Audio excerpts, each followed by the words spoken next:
Hello and welcome to World Talks here on TVP World with me, Hashim Kumar. Moldova stands at a crossroads with EU leaders hailing its democratic path. The country prepares for elections clouded by corruption scandals, vote-buying schemes and what officials call unprecedented Russian interference. Pro-European President Maia Sandu faces off against pro-Russian rivals as Moldova's EU future and its independence hangs in the balance. To help us understand what's at stake in Chișinău, we're joined by Oana Popescu. She's director of the GlobalFocus Center and one of the region's top political analysts. Oana, welcome back to TVP World and thank you very much for taking the time. Hello, Hashim. A pleasure to be back again. It's great to have you. So, elections on parliamentary elections, September the 28th. President Sandu's Party of Action is projected to win around 41 seats of the vote. 51 are needed for decision-making authority. Explain to us the background currently in Chișinău. Sure. I mean, it's hardly probable that the current government will retain the same comfortable majority in parliament that they have at this point, and that's enabled them to steer Moldova on a very clear pro-European course.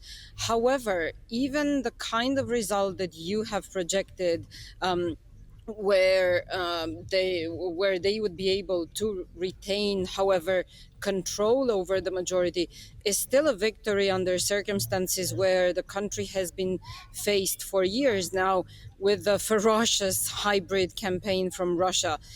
Essentially, to understand the stakes, what's at stake for Russia is that if Moldova, a tiny country on the border of Ukraine, the poorest in Europe, manages to continue down the path of democratization, if it gets closer to the EU, if it gets formally associated with the EU, even through its accession process, it doesn't even need to become a full EU member yet. It's enough if it manages to make progress, to make reforms, to keep to this path, to become closer and closer to the European Union and more closely integrated, then that is a major loss for Russia. Because what Moscow is trying to achieve in Ukraine and across the region and in its negotiations with the United States, by the way, is to regain control over its immediate vicinity.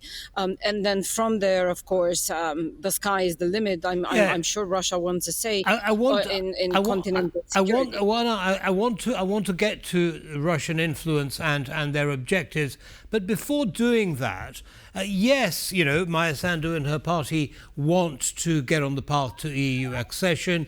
But they're going to have a problem if they only get the 41 out of the 51 necessary to get that process going without it being continuously blocked. Does it sound to you like there's going to have to be a coalition with another party? And if so, which party is that going to be? It does, and this is going to be very tricky because what we have at this point in Moldova is significant fragmentation. The Action and Solidarity Party does not seem to have an immediate, let's say, a preferred party to work with, that it's going to be able to also seamlessly work with on the path to EU accession.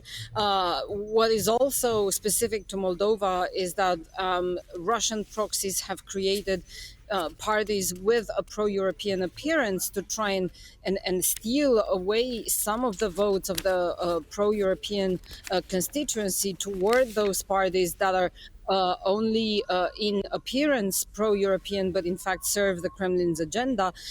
So the coalition itself will likely be unstable, and that is one of the outcomes that Russia is hoping for in the near term, precisely because it allows Moscow, short of full control over the republic, it allows it to stall reforms, to stall Moldova's path to the EU. And it's also known that the European Union works best with friendly governments and with friendly countries. And we've seen this, I think, in Georgia, and we've seen this in the Balkans.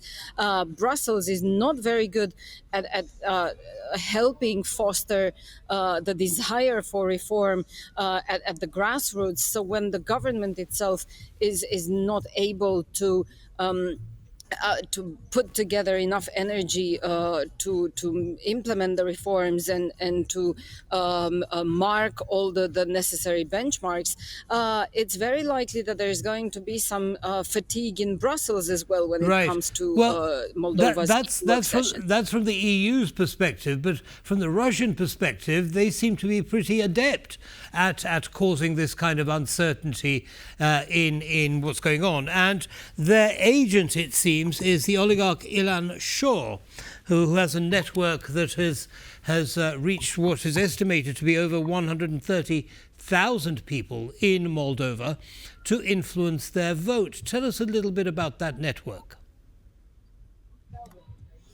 Absolutely, and that's not something new. That is something that we are seeing, I think, from 2024 and the referendum on EU accession and the presidential election. What we saw was everything from an extensive vote buying scheme, including cryptocurrency. I think over 1,000 cases are now being prosecuted in Moldova of people who have been attracted in this network that was led by fugitive Ilan Shor and his associates to try and influence people's votes in exchange for cash.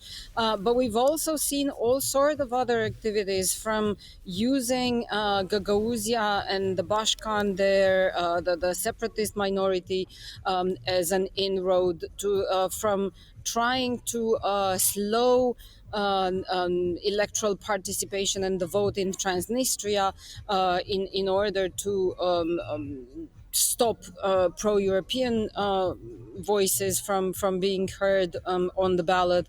So every method has been used, including introducing in the Republic of Moldova citizens with double citizenship that were carrying Serbian passports, also with the intent of causing disruption. So every hybrid method has been used to try and a fragmentation of the populace, of the voting populace. Unfortunately, Oana, we're going to have to end it there, but of course we will be keeping a very close eye of what goes on up to and after the 28th of September. Thank you very much for your analysis. Have a good evening. Thank you. You too. Thank you. And that brings us to the end of this episode of World Talks. Don't go away, though. Lots more coming up. Goodbye.